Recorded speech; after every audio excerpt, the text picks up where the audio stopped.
Hi everybody, Patrick here from EngineeringShock.com, Engineering Shock Electronics, and this is the Sleep Keeper just out of the box video.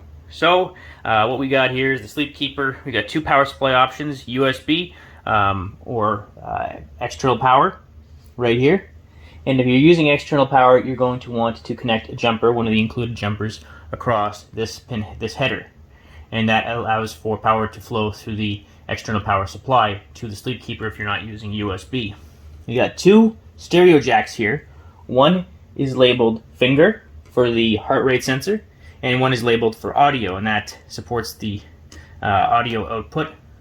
The library for the audio output can be found at the project page, which will be linked below. You're going to need an SD card, and the SD card needs, previously to plugging it in, it needs a text file created on it called sdtest.txt. So all lowercase, all one word, sdtest.txt, all lowercase, and that will allow for data logging to naturally occur based on the program. You'll need a coin battery. You can get packs of 3 from the dollar store. Throw one in there, and that will keep time in the DS3231 real-time clock. Now there is also this bad boy right here, which is an external speaker. If you're going to use it and you don't want to use the stereo output, you unplug the audio stereo cable, and what you'll do is you'll add another jumper to this header right here, right below the SD card, and that will allow for you to use your external speaker, which plugs in the top here. Now, if you do not, say you have this removed, and you want to use the stereo output right here, you want to make sure you remove this jumper, and specifically that's because the audio will be muffled if the transistor amplifier is connected to it. So if you're using the stereo and the included stereo cable, which plugs in here, make sure that this jumper is removed. If you are not, and you want to use the speaker, the little tiny computer speaker, then plug that jumper in the speaker here, and the speaker's on an extension cable. So I'll remove that. I just had my screwdriver. I misplaced it. I was using it to point. And in any case, here's the light sensor. Here's the microphone. The two switch buttons right here and here. This is a dip switch, which can be used in your programs. We've got a reset button here. And this is the pot, the variable resistor potentiometer, that dictates the gain of the signal coming from the heart rate sensor. So we'll talk about that in a minute, because the program that comes pre-installed on the Sleep Keeper is just the version 1 software. It plots your heart rate to the Arduino serial plotter. And so that is just the beginning. There are a lot of other programs within the Arduino program, which is available at the project page, but right now it's just set automatically to go to heart plotter. And we'll talk about that a little bit later too. So, first things first, again, let's talk about the heart rate sensor. This bad boy. So this, you want to make sure that you do not plug or unplug it while power is on. You want to plug it in beforehand and remove it when power is off if you decide to remove it. So let's again look at this. So what we got here, I'm going to tell you how this works. It's just a little tiny circuit board with 2 loops on it. And your Sleep Keeper would come with some Velcro strap. You want to cut a piece of that off, loop it around from this side, loop from the front, around the back, and inside this, so that you can't see the back circuit board, but you can see the front circuit board. Then what you're going to want to do is wrap it around and make a nice tight loop. And I'll show you what a final product looks like in just a second. But what that's going to do is, on the front here, we've got, sorry, out of focus. Come on, go back into focus. Apologies for this. There we go. So we've got a little light sensor here, a light dependent resistor, and there's 2 tiny LEDs on here. So when we power it up, those LEDs automatically turn on. They're both red, and we put our finger over top of it. And what that does is, if you've ever taken a flashlight, you put it up to your finger, you can actually see the light coming through your finger. So the same thing happens here, although with the Velcro will actually be around back. So what happens is, when our blood flows through the finger, it changes the light detected on the light sensor by a very, very, very tiny variant. And what that does is it's fed back through here filtered and amplified, low pass filtered so twice and amplified, and to a point where we can connect it to, well, it's internally connected to one of the analog to digital converter pins on the Atmega 328, and we can see it on a serial plotter. And again, we'll do that in just a second. First, let me show you what a final product should look like for the finger heart rate sensor. As you can see, I've got a perfect loop. I can see the light sensor. I would plug it in to my, or connect it to my hand nice and tight, and the wires are on the other side. If your circuit board doesn't have a little bit of hot glue reinforcing the wires, you can add some. It's, you know, not the nicest looking, but it's not necessarily supposed to be the nicest looking thing. It's just supposed to do the job. So now, right now, if I power this up, the program on it immediately has the plotter on it. So I can change the gain using this variable resistor and a screwdriver to change how my heart rate looks on the serial plotter. So all you need to do is make sure you have the CH340G USB bridge driver downloaded, and there are instructions up at the project page on how to do that. And as long as you have that, your Arduino IDE should pick this up. You choose what port, you select the port, and you're off to the races. Then you just open the serial plotter. So let's do that right now. First, I'm going to plug in my heart rate sensor before I'm powered up. Now I'm going to take the included mini USB cable, and I'm going to plug it in right here. So I've got my unit connected. The LEDs on the light sensor have turned on. I'm not connected to it right now. I've got connected to port 5, and I'm going to open serial plotter.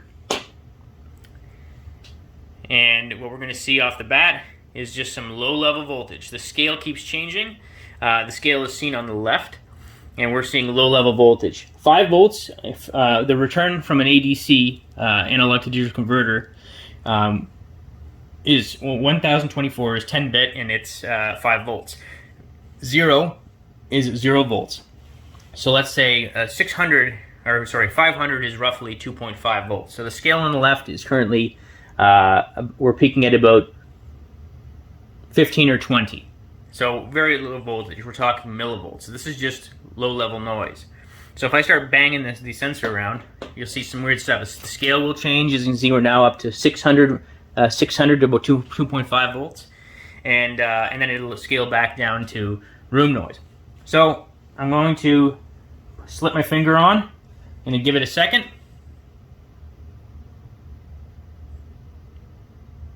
And there's my heart rate. You can see the diastolic on the low swing on the right, systolic on the left, at least that's how, as I understand it. And it's consistent, and we're in the 600 range, so just over 2.5 volts of the full scale voltage we're peaking at. So if I want to, what I can do now is I can take a screwdriver and I can go over to the variable resistor and change the gain. So I'll turn the variable resistor all the way to the right. And as you can see, the scale changed. It might look pretty similar, but the scale changed. So now our consistent heartbeat is in the 45, is peaking at about 45 out of a possible 1024. And so we're talking very low voltage, but you can still see and monitor my heart rate. So you can mess around with the gain. So there are several different programs on the Sleepkeeper currently, and I'll be adding to that, and I'll be adding a menu. But for those of you that want to get on this now and start playing around with the programs, go into the code and let's see what's available. So I will be creating a menu for this, and there's a lot's been added to the audio library. I'll get to that later, and I'll do these across several videos over the next 3 weeks. I should have everything done by the end of August. But right now, as you can see in the void loop, I've commented out every program except for Heart Plotter. So Heart Plotter isn't commented out, and so on power up, void loop, it goes straight to Heart Plotter. And so if I comment out Heart Plotter and comment it back in, the one below it, labeled Heart, then it calls the Heart function, which watches your heart rate on the red LED. So let's do that. So currently this is programmed in. What does this do? This program actually does two things. As you can see, it's showing my heart rate on the LED, and every 10 heart rate captures, the blue LED flickers. And the reason for that is because every 10 heartbeats, my heart rate is averaged on the serial monitor. There you go. So if you find that your heart rate sensor isn't working, change your gain to maximum. And you can double check this in the heart plotter function. Check it, set it to full gain to make sure that this is working right. Also, if you find that you're having trouble getting it to work, check to make sure all 3 connections to the heart rate sensor are apparent. As I mentioned, I'll be breaking this up over several videos, and I'll be adding to the program library, again, between now and the end of August. If I go to the serial monitor, on power up, it's going to check the real-time clock. It'll initialize the SD card. If the SD card is not there, it will tell you that it has failed, but it is plugged in. And it says here, okay, the date is 2001/1, which means that the RTC is not programmed. Now, we don't have a coin battery installed. So first things first, we need to install a coin battery, and then we need to program our new time. Plunk. Our real-time clock, the DS3231, now has power, and we can add in our current time. Now, don't worry. This is easy peasy. To program in our own time, we need to go under void setup near the top of the code and find the piece of code that says if digital read dip B equals high. So if dip B, which is dip channel 2, is turned on, then change the real-time clock date to 2021. In this case, when I last programmed this, it was April 27th. So it's now June 30th, I believe. So or July 30th. So that's 7, and the date is the 30th. The time is, well, let's just say 10. The minute is, let's just do 15, and we'll leave 0. The second says 0. So now what I'm going to do is I am going to turn dip switch 2 to on. And I'll reset by going to the serial monitor. Hopefully the screen hasn't gone blurry. Oh, I need to exit from the serial monitor. Opening the serial monitor from scratch will cause a reset, which is what we want. There we go, 2021. Oh, 427. I need to upload the new code. So I didn't upload this code, I just made the change. Sorry, put this up a bit. So it worked. The problem is we didn't upload those new values. So now what I'm going to do is it uploaded the value before I changed. So I'm going to upload, and what you're going to want to do is after you upload and power up, then you're going to want to turn the dip switch off, dip switch 2 to the off position, because otherwise every time you power it up, it's going to reprogram the real-time clock. So it's done uploading, and basically if I open up the serial monitor again, it should read the new time. Yeah. Friday, July 30th, 10:15 a.m. I hope you can read that. So I'm going to turn the dip switch to the off position. I'll get rid of the serial monitor. I'll open the serial monitor again. And it remembers my time. It's now 10:15, 20 seconds later, a.m. So that's getting started. Let's talk about one more thing before we end this video, and you can anticipate several more videos before the end of August 2021. There's still a sleep program that I have yet to develop. It will be similar to the snoring algorithm, but I haven't just gotten to it yet. It's been a hectic summer. I appreciate your patience. But if you want to go ahead and look at some of these programs, these are just programs that are being called during void loop. And I haven't created a menu yet. That is going to happen. And so it'll make it easy. So on power up, if you decide to, you can hold down a button and select which program you want to execute. But for the meantime, if you want to continue playing with this and learning how the system works, you just need to look down at these functions. So if you want to learn how the data logger function functions, search data logger in the INO file, in the ENO file. And everything is commented, so you should be able to follow along with what's going on. Data logger function, the snoring baseline. Snoring baseline, what it does is it listens to the room in silence. It wants to hear the room noise and basically create a baseline. So if there's a little bit of room noise, it wants to take that into consideration. Consistent room noise. If the room is supposed to be quiet, it will create that baseline to compare against. And so the snoring algorithm works with the snoring baseline algorithm, and that's all talked about in the code. Data logger does a whole bunch of stuff. If you connect the motion sensor, if you're using the light sensor, the microphone, you can data log all sorts of great stuff to the SD card, and that's all explained below. So this is all in the code right now. I just have yet to make videos for all of them, and that will come, and the menu will come, and the Nightmare function will be added. So thanks for your patience in that regard. I hope that this video gave you a little bit to kind of get started with and play around with. I'm going to show you the light sensor one more time and just make mention of one more thing.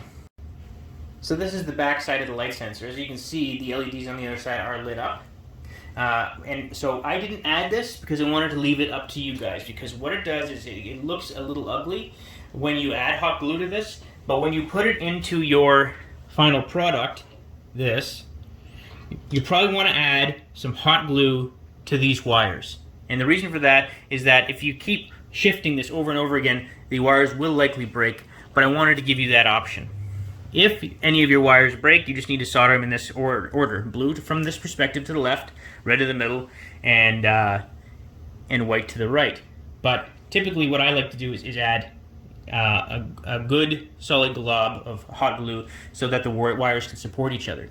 Thanks for watching, everyone. Expect more videos between now and the end of August. Take care and be safe.